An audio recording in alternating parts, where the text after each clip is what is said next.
Hey y'all, it's Teresa. I'm gonna try really hard to look at the camera and not at my face.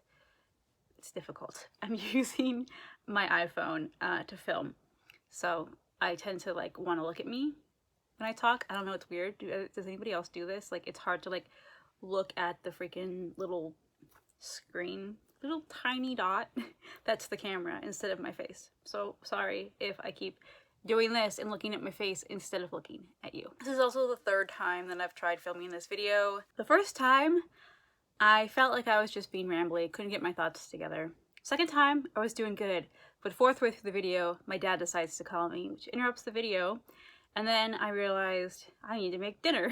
So I had to go make dinner. Now we're on the third attempt, and hopefully this video will turn out okay, because I really don't want to have to film it again. So as mentioned in the title, this is a February TBR. I know I'm very late. It's February, it's almost over. This month is a little odd as far as how my TBR goes. So I've technically already posted a mini TBR and even a wrap up for this month. You can find that here. That was for Polarthon. The first week of the month, I read all Polar Fantasy, and I did my wrap-up there. In between Polarthon and today, I have read other books, which I'm not going to talk about in this video, because this is a to-be-read video, and those are already read.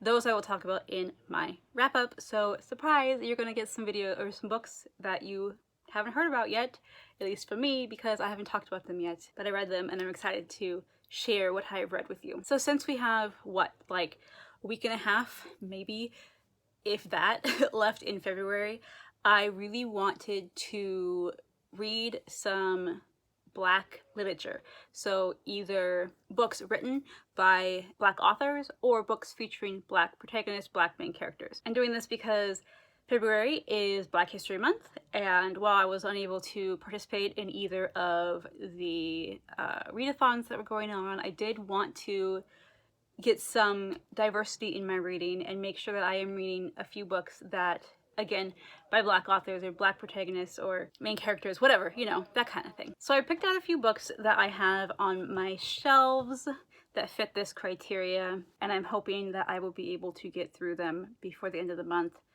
I really don't know if that's going to happen or not, but I'm really hoping, as I don't think I really have much going on for the rest of the month as far as other things outside of reading, so I should be able to at least get through half of this pile. I'm really hoping I can get through all, but you know, we'll see. The first book that I chose to read is both by a Black author and a Black main character, and that is A Blade So Black by L.L. McKinney.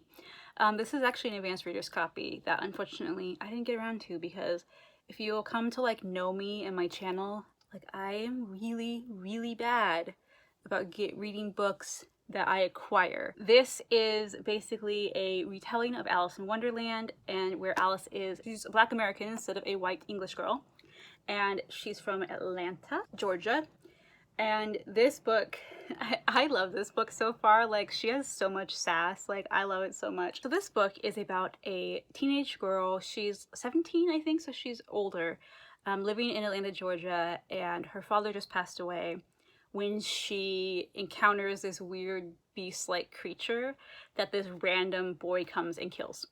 And it turns out that this monster is a nightmare, and this boy is from Wonderland. And so she is then tasked to become, I believe they're called Dreamwalkers. I can't remember exactly, but I think it's Dreamwalkers, where she goes into Wonderland and she has to slay nightmares before they're able to come out into the real world and affect the humans. This book does touch on grief as she is dealing with the death of her father. It also talks about a police shooting that happened that killed an innocent Black girl, and so she's trying to deal with her mom, who is super overprotective, and she's trying to handle, you know, relations with her mother, relations with her friends, and at the same time be going to Wonderland and killing all these monsters. The boy she's with, Hatter, he gets very ill, and so she has to travel deeper into Wonderland than she has ever traveled before to try and find the cure for him. And I am about, let's see, I'm on page 209, and there's 359 pages. Yeah, 359 pages. I'm on page 209,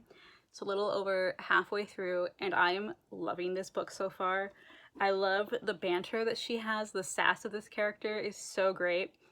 and it definitely does touch on topics that are very prevalent in the United States today with race relations, but it does not make that like the main topic of the book. It's just something that like she's dealing with as a Black person in Atlanta, Georgia. And again, it talks about grief, and I really liked kind of the way this has handled it so far, as I've had a lot of grief in my life over the past 2 years, and so kind of seeing her try to work through it and deal with it is really interesting and really nice. I think that the author so far has handled the subject quite well. I'm really excited to continue this book, and I will probably be picking up the sequel pretty dang soon, as if this continues to be as good as it is so far, I'm going to want to continue the story right away. I'm telling you guys, I am really awful about reading books that I acquire. Not only my ARCs, but like most of these books back here are unread too, because I'm obsessed with the library and I like buying books, so I'll get books but then go to the library and I'm like, stop, just stop. It's not healthy. So we have another ARC that is way past due, because this book came out in 2015, so sorry publishers. The next book I'm choosing to read for the rest of the month is Another Woman's Daughter, and this is written by Fiona Suzman.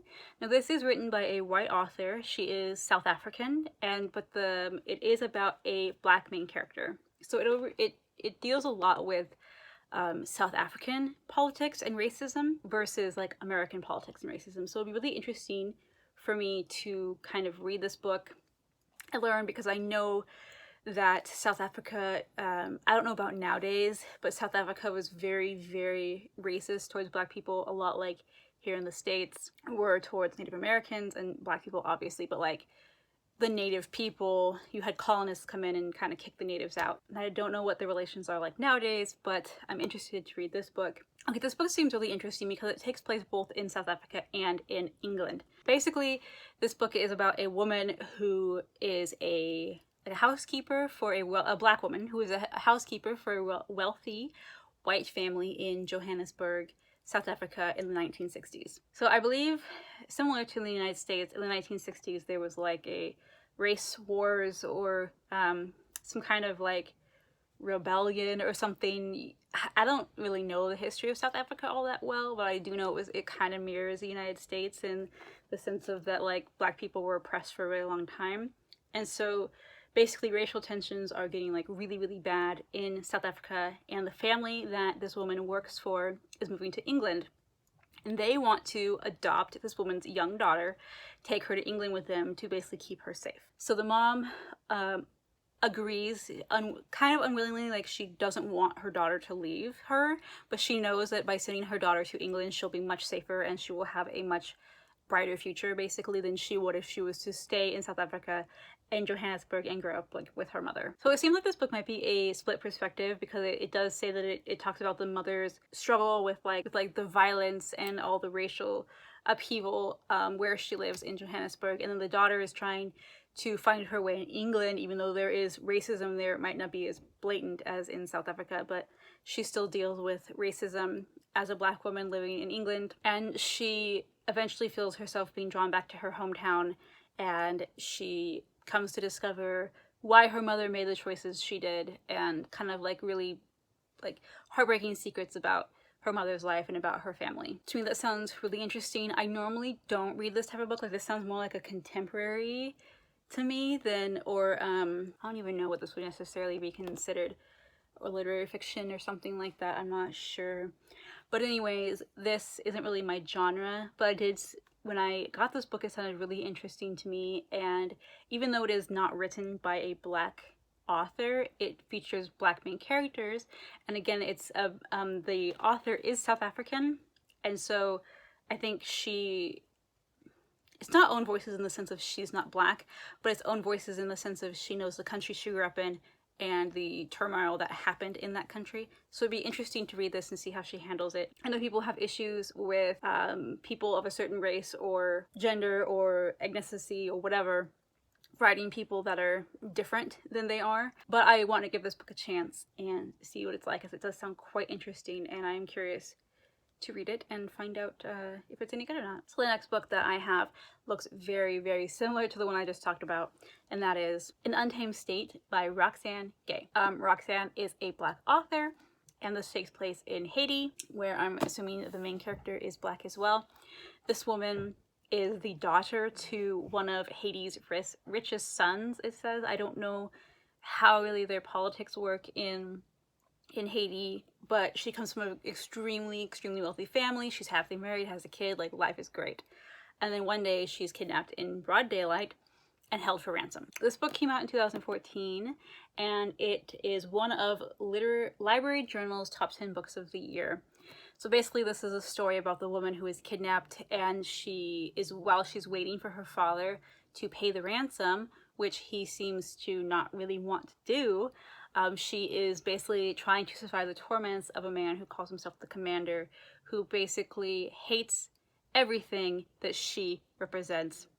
And the back blurb here says, "In Untamed State is a tale of wealth in the face of crushing poverty and of the lawless anger that corrupt governments produce. It is a story of a willful woman attempting to find her way back to the person she once was, and how redemption is found in the most unexpected of places." And this book, like, it's not really my thing. Like, I don't typically read books like this, but this did intrigue me enough to keep it on my shelves. And when I was looking through my shelves to find books that were written by Black authors, I found this one, and I was like, hey, that's perfect. I can read this book. And this is one of those covers. It's like a soft cover, and it has deckled edges. I know not everyone is a fan of deckled edges, but I like deckled edges. Yeah, this is gonna be an interesting, it's so soft. I love it. I love those paperbacks. Anyways, it has something to do with the book itself. So yeah, I am quite excited actually to read this book. As again, like I said, I don't really read this genre or this type of book, and I think it'll be an interesting insight, as I don't know much about Haitian politics either, quite honestly. And this seems to really deal with that, and then the whole like wealth and poverty thing, which I know is something that a lot of countries in this world deal with, a great divide between rich and poor. So it'll be really interesting to see where this book goes with that. And the last book that I am going to be reading, hopefully reading for the rest of February, is The Ancient Nine, and this is by Ian Smith. Ian Smith is a Black author. This book is interesting. It's non-fiction, I believe. Oh, this is also a Brand's Reader's copy. This came out in 2018, so I'm still behind.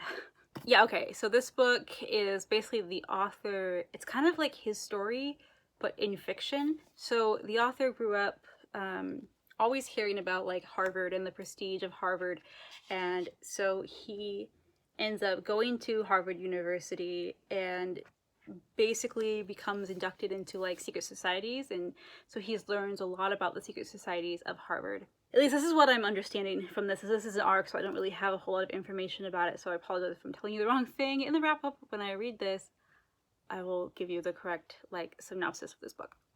But yeah, anyways, it's, I guess, exposing the secret societies and the privilege of Harvard society, and it goes back like hundreds of years, and you have like the Rockefellers and like the Kennedys, I think, maybe, yeah, the Kennedys, and just like America's like richest families have attended these schools, and it's kind of about his journey into finding privilege and finding out what privilege is like, I guess, as he's in this society. And so, yeah, I'm not really sure. I don't know if it's like a mystery or if it's more like a factual thing. I have no clue really what this book is about, but it just says 9 secrets, 1 oath, no escape. Read this and you'll know what it is to be in a secret Ivy League power club. So, I don't know. It sounds actually kind of similar to the book that Lee Verdugo just wrote, Ninth House. It's kind of funny, an Ancient Nine. I don't know. But yes, this is written by a Black author. I believe this is actually the only male author that I'm going to be reading of for these 4 books, that are written by women. So, yeah, really interesting to read this and see what it's about. And I have no idea if I'm going to like this book or not, but it was on my shelf, and I was like, I need to get to it. And since it's Black History Month this month, I figured, hey, perfect timing. All right, hopefully. I keep looking at myself. I'm sorry. I'm trying to look at you. Hopefully this video turns out okay. I'm not refilming this because, my gosh, stuff. Like I said, since February is Black History Month, I really want to make sure that I am reading a few books that are written by Black authors. I would like to do this throughout the year if there's ever any kind of cultural or race maybe? Ethnicity? I can't say that word. If there's any month or day or whatever that recognizes a specific ethnicity, race, color, people group, whatever, I would like to read books that are written by or have main characters that are of that specific people group. And that's something I want to do throughout the year to really broaden my horizons. I don't read contemporaries, so a lot of the books I read, I mean, they're fantasy and they're thrillers, which, yes, there are books in those categories that are written by people of color or other nationalities and stuff like that, but I don't know. I don't feel like my horizons are broadened enough. So this year I'm going to be doing that, and I'm really excited to see what other authors have to bring to the table. So that is my very mini February TBR. I will be coming back at you pretty dang soon with a wrap up. Well, I will be talking about not only these books, but the books that I've read between Polarthon and now, which I believe there's like 5 of them. So it's going to be a long video. If I'm able to get these 4 in, then I believe after that there'll be 14 books this month. So I'm like really hoping that I can, because I think it's really important that I do. Anyways, guys, I appreciate you hanging out with me for this video. Hopefully you, I don't know, enjoyed it. If you have read any of these books or have heard of any of these authors or anything, let me know what your opinions are. No spoilers, please, down in the comments. I would appreciate, I don't know, I would just like to talk with y'all and really discuss books. Like, that's the whole point of making this channel, is to discuss books with y'all. So yeah, I guess that's all I gotta say. I'm being awkward now, so I'm gonna go, and I will hopefully see you in the next video. Bye bye.